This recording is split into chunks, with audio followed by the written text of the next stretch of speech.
खबर शामिल कंदासीं। कराची में बरसात पवण खां पोइ थधि में वाध थी वई आहे, जे सबब शहरनि मार्केटुनि जो रुख करे वरितो आहे। उन हवाले सां वीडियो लिंक ते अपडेट करे रहियो आहे ख़ालिद हुसैन चलबाणी। जी ख़ालिद जी, असीं हिन वक्त मौजूद आहियूं कराची के सदर वारे इलाके में।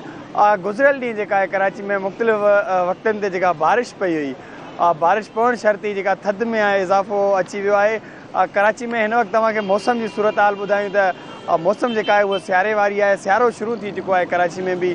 मौसम जेके थधी हवाऊं घुलनि पियूं। मौसम हिन वक्त थधी आहे, सियारो अची चुको आहे। असीं मार्केट में मौजूद आहियूं। शहरनि तरफ़ां जेके आहिनि गरम कपिड़ा ख़रीद कया पिया वञनि। असांजो कैमरामैन अलीदर ॾेखारे सघे पियो, हीअ मार्केट आहे जेका गरम कपिड़नि सां सजाई वई आहे समूरी। ॿारनि जा कपिड़ा आहिनि, वॾनि जा जैकेटियूं आहिनि, मुख़्तलिफ़ जेके आहिनि जोराबा आहिनि, ॿारनि जूं टोपियूं ख़रीद कयूं पियूं वञनि। उन सां गॾोगॾु शहरनि तरफ़ां जेको आहे गरम कपिड़नि जेको आहे इन जी ख़रीदारी जो जेको सिलसिलो शुरू कयो। कुझु शहरनि सां असांजी ॻाल्हि ॿोल थी आहे त महांगाई सबबु जेके आहिनि हू तमामु घणा मायूस नज़र अचनि पिया। हुननि जो चवणु हुयो त शयूं जेके आहिनि चोट चढ़ियल आहिनि। हेॾी महांगाई में हू पेट पालण बि उन्हनि जे लाइ वॾो मुश्किल आहे। मगर हिन सियारे में जेके आहिनि हू पंहिंजो जिस्म कीअं गरम कपिड़नि सां ढकींदा।